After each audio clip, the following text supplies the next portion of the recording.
Budismo para occidentales. 20 malentendidos muy generalizados. El interés por el budismo es grande y la oferta de literatura sobre el aprendizaje de esta teoría del Extremo Oriente se ha hecho muy amplia. Sin embargo, los conocimientos profundos sobre el budismo son muy limitados y los que existen son muchas veces enmascarados por contrasentidos y malentendidos. Hay que considerar que muchas veces las enseñanzas budistas y los autores contribuyen a que su difusión, pretendiendo usar una terminología de forma imparcial, dejan que las condiciones del espíritu cristiano occidental sea la base y así no les dan correctamente el valor y el sentido budistas. Entonces, hay que intentar aclarar ciertos malentendidos y elevar la percepción occidental para comprender lo irreconocible. Primer malentendido. Los budistas creen en Buda. Lo mismo que los cristianos creen en Jesús, Salvador e Hijo de Dios, los budistas también creen evidentemente en Buda, el fundador de la teoría de salvación enseñada por él. Entonces, esa comprensión basada en el concepto cristiano de la fe es falsa, inexacta. El Buda no exigía ninguna fe, pero sí la introspección, la visión y el conocimiento. Lógicamente, el Buda ha también rechazado la fe en su persona o su enseñanza. No es en lo que se cree, sino lo que se realiza por su propio esfuerzo, en sí mismo, que lleva a la liberación de la oscuridad de la ignorancia. La fe tiene, en el budismo, todo el máximo sentido de la confianza, sarada, en el camino indicado por Buda y es admisible solo en el sentido de una anticipación sobre el objetivo, pero que se debe siempre controlar más que considerar sobre su exactitud. El budismo no es un aprendizaje del conocer, no es una religión de la fe. 2. Segundo malentendido. Los budistas rezan al Buda. El Buda goza de una alta veneración que trae ante todo una iconografía rica en su expresión. Es verdad que el budismo de los orígenes fue una religión sin imágenes. Entonces, con el pasar de los siglos, la veneración del Buda ganó siempre más y más influencia. Este todavía no contiene ninguna adoración, puesto que el Buda no tiene naturaleza divina ni función liberatoria alguna. La veneración de Buda es una expresión de veneración por el principio de esclarecimiento y no hay intercesión alguna, aunque en la práctica religiosa del pueblo, los creyentes del Buda esperan también algún favor directo y socorro. Tercer malentendido. En el budismo, hay que meditar para poder ser liberado. La meditación no es la única condición necesaria para producir la salvación. La intensificación meditativa busca solo calmar el cuerpo y la mente, y el camino es así allanado, por esta experiencia espiritual, que libera de las contrariedades de la existencia. En el budismo, no se piensa o se trata de la liberación del pecado y de la culpa o la salvación del castigo, sino de la introspección, la vista, el conocimiento y la liberación de todas las ligaduras que nos atan al mundo. La meditación significa atención y visualización, tendiente a mantenerse en todo momento del día, siempre a través de la práctica cotidiana. La salvación no se logra solo por la sumersión meditativa, pero sí por una posición consciente y atenta de sí mismo y una actitud deferente hacia los demás. La actitud meditativa y espiritual es entonces un asunto de práctica y debe manifestarse en todas las actividades cotidianas y no representar un ejercicio aislado de la vida cotidiana. Así, se puede también vivir sin capacidades meditativas al comienzo de las enseñanzas y no se puede afirmar que la meditación tiene el más alto rango en el sistema espiritual por sí misma. Cuarto malentendido. El budismo es una religión esotérica y mística. El esoterismo tiene miras de una enseñanza solo destinada a iniciados y a la cual los observadores exteriores no tienen acceso alguno. La enseñanza de los Budas no tiene ningún secreto que solo un círculo determinado de elegidos podría recibir. 3. El budismo es exotérico, destinado a todos, de una hechura comprensible por todos. Si algunas escuelas del budismo, sobre todo del Vajrayana, tienen aprendizajes esotéricos y distintos niveles, este no es típico de todos los budistas. El budismo no es ni siquiera una religión mística en la cual hay que producir una ligadura o conexión personal con el divino o una esfera superior. El budismo es libre de Dios, y no puede tener nada con quien una conexión mística podría ser producida. Esta asociación del budismo al esoterismo y el misticismo es quizás el mayor de todos los malentendidos, que se produce por el gran entusiasmo esotérico del mundo occidental. Quinto malentendido.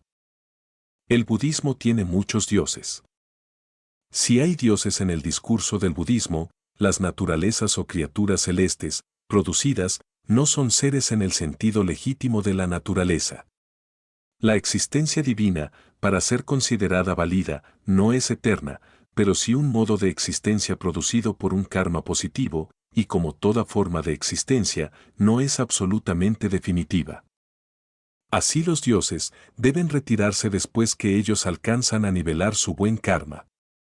Cuando su buen karma es agotado, deben regresar por fin a otra forma de existencia, son integrados con todas las formas de existencia y sometidos al samsara, y como todas las formas de existencia, entran en el círculo de los renacimientos. Sobre la gente, los dioses no tienen ninguna influencia, y así, llamarlos o rezarles a ellos es absurdo. El budismo no conoce ninguna divinidad, deidad, definitivamente superior, y es entonces una religión ateísta. Y la trascendencia oculta en el Mahayana del principio de Buda, teoría del Trikaya, no se puede relacionar a ninguna concepción divina, coherente o compartida. La interpretación ética de Buda no implica ninguna divinidad de los Budas, ni de sus aspectos pensados en el sentido de la emanación de la experiencia meditativa. El budismo es libre de Dios, aunque numerosas criaturas, numerosos seres, pudieran existir sobre el nivel o el plano de las formas de existencia, considerándose existencias divinas. Sexto malentendido. El Dalai Lama es un teócrata, Dios vivo o rey de Dios. El Dalai Lama es el jefe de la escuela Gelugpa del budismo tibetano, y al mismo tiempo, él es el jefe secular de Tíbet. Es considerado como reencarnación del trascendental Bodhisattva Avalokitesvara. Así es aún sometido en la jerarquía espiritual a Panchen, un lama venerado como emanación del Buda trascendental Amitabha. 4. El Bodhisattva Avalokitesvara no es un dios, y entonces, el Dalai Lama no es un teócrata. El Dalai Lama no es ni un papa budista. No es ni siquiera el jefe espiritual de todos los budistas tibetanos, pero sí, solo de la mencionada escuela Gelugpa. Séptimo malentendido. El budismo enseña que todo es solo sufrimiento. La declaración es por sí misma correcta, pero puede inducir en la tentación de falsedades, inexactas suposiciones o malos sentidos. El sentido budista es que el mundo está en su equilibrio con el sufrimiento, cuando éste es pasajero. Tiene el sentido del sufrimiento en su transitoriedad. Sufrimiento igual a transitoriedad, es la constante básica de toda existencia, es entonces la vida también descrita como dolorosa, llena de penas, aunque no se debe entender para nada una negación de la vida con esa declaración que está también relacionada con muchos aspectos o lados agradables. El sufrimiento no es ni siquiera prueba, ni aflicción, ni castigo divino. Es una expresión por la impermanencia de toda existencia, pero siempre solo en este sentido, cuando nos atamos a cosas y condiciones efímeras. Para el que logra liberarse de todos estos aspectos penosos, no existe más sufrimiento. Sufrimiento es entonces una expresión relativa al enredo egoísta en el mundo de la existencia de la mente, cegada por las ilusiones. Octavo malentendido. La enseñanza del sufrimiento es pesimista. En el budismo, sufrir no significa para nada una existencia miserable, un cansancio del mundo, o una tristeza abismal en el sufriente. El sufrimiento es una expresión de la característica fundamental de todos los fenómenos de la existencia, y con esto, no es más que solo un tormento físico y mental. El sufrimiento es, hasta cierto punto, un estado de cosas, una ley psíquica, una ley de la naturaleza. La expresión sufrir no significa ver ningún pesimismo ni negación de condiciones agradables y alegres. El sufrimiento se presenta por el querer, deseo, es actitud engañosa, irreflexiva, y por lo más, descuidada para la existencia, actitud que conduce en modo compulsivo a experiencias afligentes. 5. Noveno malentendido. La teoría, enseñanza, del karma es fatalista. Fatalismo significa una devoción completa en un inmutablemente aceptado poder del destino. Entonces, en la errónea, falsa, creencia que el karma determina, destino, nuestra vida, hay una posición de base fatalista. El karma budista, sin embargo, no es un destino, ni una predeterminación sobre los cuales no tenemos influencia alguna. El budismo no enseña ninguna fatalidad, ni inmutable sello predestinado, sino efectos que se levantan automáticamente por nuestras actividades. Somos todos responsables por las consecuencias kármicas positivas o negativas de nuestras acciones, con las cuales caen todas las insinuaciones fatalistas. Décimo malentendido. El karma es un castigo por las malas acciones de una vida anterior. Karma significa actuar o acción, pero simultáneamente también el efecto resultante o consecuencia de una acción o de un asunto, ley de causas y efectos. Entonces todas las actividades positivas o negativas conducen forzosamente a resultados idénticos por cuenta de las causas idénticas. Por otro lado, no se consideran los motivos como causa de retribución y de castigo. La quemadura que se produce por haber tocado un objeto candente no es un castigo, sino que es la consecuencia lógica de una actitud atolondrada. El karma no paga, sino que reparte. Nos volvemos castigados o premiados por nuestros hechos, no por sus condiciones. Décimo primer malentendido. En el budismo, se puede asimismo renacer como animal. La cuestión de saber si uno puede asimismo renacer como animal es controvertida hasta entre los budistas, de tal modo que no existe ninguna opinión sin ambigüedad, considerada inequívoca. Fundamentalmente, reina la idea que uno se gana las condiciones de existencia que uno se ha causado por su propia voluntad. Que sea persona, animal o espíritu natural, toda reencarnación es el resultado de nuestros propios esfuerzos, es la consecuencia natural de nuestros deseos y con eso ni es castigo ni recompensa. En nuestro caminar por el círculo samsárico, cambiamos de continuo nuestras condiciones, y por eso no puede haber ninguna huella que sería solo positiva o solo negativa. Sabiendo la solidaridad kármica de todas las manifestaciones condicionales, los budistas 6. Son entonces llamados a tener respeto, bondad y buena voluntad por todos los seres. Así la imagen de un posible renacimiento no humano puede inspirar quizás a tener más respeto y simpatía por todos los seres, simplemente por el hecho que acaban todas las existencias. Décimo segundo malentendido. Para el budista, la muerte no es causa de aflicción. La opinión que la muerte no ofrece ninguna causa a la aflicción en relación con un renacimiento cercano o posterior, es un malentendido muy difundido. Los cristianos no deberían ser tan tristes, puesto que ellos también tienen un renacimiento. Una forma de resurrección es predicha a ellos por el fin de los tiempos, el último juicio. De hecho, los budistas sufren de la pérdida de una persona amada, lo mismo de todas las otras personas en este mundo. Aunque, no ven en la muerte esa cesación que destruye toda la vida, y es correcto que la conciencia de un perpetuo regreso permite un punto de vista, una calma, una cierta indiferencia, también más tranquilo respecto a la espera de la muerte. En el budismo, vidas y muertes no son procesos simultáneamente excepcionales y opuestos al mismo tiempo, sino son etapas que continuamente se repiten por el largo camino por el samsara. Así pierde la muerte una gran parte de sus espantos, y no es este funesto acontecimiento que provee un fin irreparable a toda existencia. Décimo tercer malentendido. El budismo enseña la metempsicosis. Las palabras renacimiento, reencarnación y metempsicosis son generalmente comprendidas como nociones sinonímicas. Puesto que el budismo no conoce ninguna alma, y no subordina ni siquiera ningún principio psíquico que pase de una a otra existencia, aquí ahora se pregunta quién debe entonces renacer.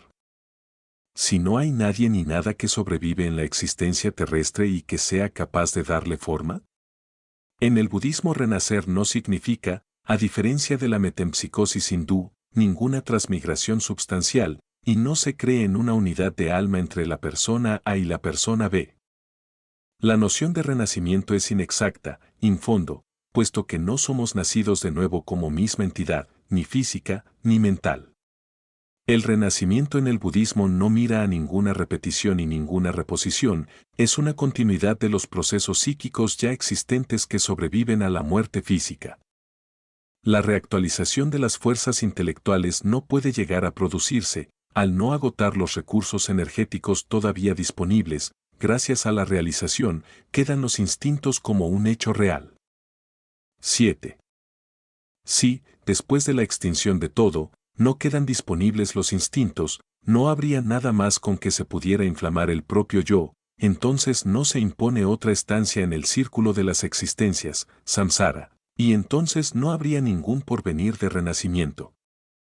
Al estado del nirvana, el hecho de extinguir todos los deseos de adherencia y las ataduras al mundo de existencia dolorosa, se llega con el fin del arranque continuo del propio yo al porvenir, y con eso se acaban todas las experiencias dolorosas. 14º malentendido. Para el desarrollo espiritual, se depende de la ayuda de un gurú. Gurú es la palabra sánscrita para maestro o enseñante espiritual, especialmente en las escuelas tántricas, esotéricas, del budismo, y también en el Zen, aquí llamado Roshi. En esas escuelas, la formación espiritual se cumple las más de las veces bajo la forma de una estrecha relación maestro-discípulo. Entonces, generalmente, se ve que en el camino espiritual, un gurú no es de veras necesario. El budismo es por principio una teoría de la autoliberación, por eso ninguna subordinación es exigida a los maestros particularmente calificados. Esa posición existe aún en las escuelas que tienen una tradición de gurús. Por consecuencia, toda relación de discípulo a profesor debe ser fundada en el principio de la espontaneidad y de la confianza mutua, y no debe conducir a una relación de dependencia. 15º malentendido. El nirvana es un cielo budista. El budismo no conoce un otro lado después de la muerte, donde entraría el difunto. El nirvana no es un cielo, no es una esfera de ultratumba trascendente, no es un lugar de existencia eterna. El nirvana, por conclusión, no es para nada un nuevo comienzo en un otro mundo. Nirvana dice extinción y mira a un estado de tranquilidad, si todas las ligaduras pasionales de la existencia están dominados. Nirvana, la conclusión del círculo de los renacimientos, el no disponible y no localizado lugar de felicidad eterna, más un estado de falta de estado, el fin de todo pedido, el apaciguamiento de toda inquietud del espíritu, el otro lado del mundo disponible. Nirvana, entonces, no se puede asimilar a un paraíso ulterior. 8. 16º malentendido. Para entrar en el nirvana, hay que renacer como monje. Esa opinión está muy difundida aún entre los budistas. La idea, fundamental, es que la vida mundana con todas sus implicaciones, no permite el desarrollo espiritual. Así, llegar a los más altos grados del desarrollo espiritual sería solo posible quitando completamente todas las influencias obligatorias mundanas. Cierto, es fuera de duda que la vida monástica crea condiciones más propicias por la liberación de las ataduras. Por tanto, el nirvana queda como algo que debe realizarse por sí mismo y no está predicho que se pueda lograr simplemente por la existencia enclaustrada. Nirvana significa extinción y mira a la victoria definitiva sobre el círculo de las existencias dolorosas. Samsara es un grado abierto a todos potencialmente, monje u laico. Además, es inexacto hablar de conseguir al nirvana. El nirvana no es un lugar a donde se entra y en el cual se permanece. No es algo disponible para alguien, ni una esfera ultramundana separada, pero sí un estado intelectual del conocimiento perfecto y de la victoria sobre el propio yo. 17º malentendido. El budismo es una teoría, enseñanza, nihilista. Nihilismus, del ad nihil igual a nada, es la contemplación de la nulidad y absurdidad de todo lo existente y todo lo que es, también es posición que niega todos los valores, ideales y metas positivos. Como el budismo rechaza el concepto del apoyo en cosas firmes y les quita todas sus bases, vuélvese entonces muy fácil poner budismo y nihilismo en el mismo saco. El budismo no reconoce ningún Dios, ni creación, ni alma, ni ego autónomo, ni ser independiente de las cosas, ni felicidad eterna alguna. Independientemente, reconoce un espacio, libre de Dios, llamado Dharma, que es el mismo, el orden de las cosas, y reconoce la ley de causas y efectos, que se llama karma. Todavía, a pesar de la negación de todo el ser, el budismo no afirma un no ser. Las cosas son hasta este punto y no son más, es decir, las cosas son justo hasta el punto a donde aparecen las causas condicionando y quedan disponibles en nuestra conciencia subjetiva. Y no son hasta este punto, a donde no constituyen una entidad autónoma, porque los fenómenos son aparecidos en modo condicional y son impresiones de la percepción engañosa. Por consecuencia, en la lengua del budismo, esas cosas son vacías, sunya, es a decir, sin substrato, son irreales e invenciones, la imagen igual a representación de nuestra imaginación creativa. El budismo no enseña entonces ningún nihilismo, más es la unión, el camino medio entre la aceptación y la reverencia. No nihilista, el budismo tiene también una alta valoración de los principios éticos en su visión a la victoria sobre las experiencias dolorosas y la prosecución de la perfección y de la sabiduría más alta. 9. 18º malentendido. Los budistas deben respetar las órdenes de los budas. El budismo no conoce ninguna instrucción de comportamiento imperativo ni ninguna instancia normativa. Los criterios morales del budismo, pañcasila, el abstenerse de tomar la vida, de robar, de llevar una vida disoluta, de mentir, de consumir sustancias que turban a los sentidos, no son órdenes que deben ser respetadas. Más bien principios de comportamiento que se ejecutan por su propia iniciativa y espontaneidad, autónomamente. Su respeto no resulta de una obediencia de fe requerida, pero sí de la convicción que así se cree una base de vida saludable por sí mismo y por los otros. 19º malentendido. Los budistas no pueden comer carne. El principio superior de la ética budista está en no producir daño a los organismos vivos, ahimsa. Por tanto, no existe ninguna interdicción de consumir comida animal, aunque el cambiar por una comida vegetariana corresponde más a la posición principal de no lastimar y de la bondad por todos los seres. 20º malentendido. Entre budismo e hinduismo hay apenas diferencias. El budismo se ha originado del vedismo/brahmanismo, del cual origina el hinduismo de nuestros días, sexto siglo de la era común. Está en una relación semejante a la del cristianismo respecto al judaísmo. Por consecuencia, existen numerosos puntos de concordancia entre budismo e hinduismo. La tradición ascética, la enseñanza del karma y del renacimiento, el principio de no lastimar a los seres, el postulado de la tolerancia religiosa y otros, pertenecen a ambos. Sin embargo, existen diferencias importantes que no son fácilmente observadas por razón del clima de concordia y no son objeto de litigios de ortodoxia. Así el hinduismo es teísta, mientras el budismo no lo es, porque, al fin, el budismo es libre de Dios. También en las representaciones del karma y del renacimiento hay diferencias.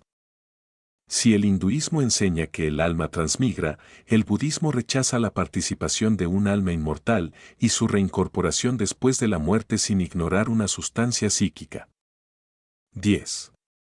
Los hindúes conocen un sacerdocio, brahmanes, que rechaza el budismo, los monjes y monjas no son sacerdotes intercesores, el orden social hindú se ha difundido como religión popular solo en India y algunos estados vecinos. El budismo es una religión universal en la cual la pertenencia no se limita a una etnia determinada. En común tienen el hecho de no pertenecer al tipo de las religiones de revelación profética, como judaísmo, cristianismo e islam, y su rechazar la revelación divina e infalible de las instrucciones de Dios. Así, En ambas religiones, el postulado de la tolerancia es más inserido que en las religiones occidentales. Budismo e hinduismo así no conocen ninguna alternativa profética, pero son consideradas tan válidas como esas. Fin. Enfrentando al viento. 11.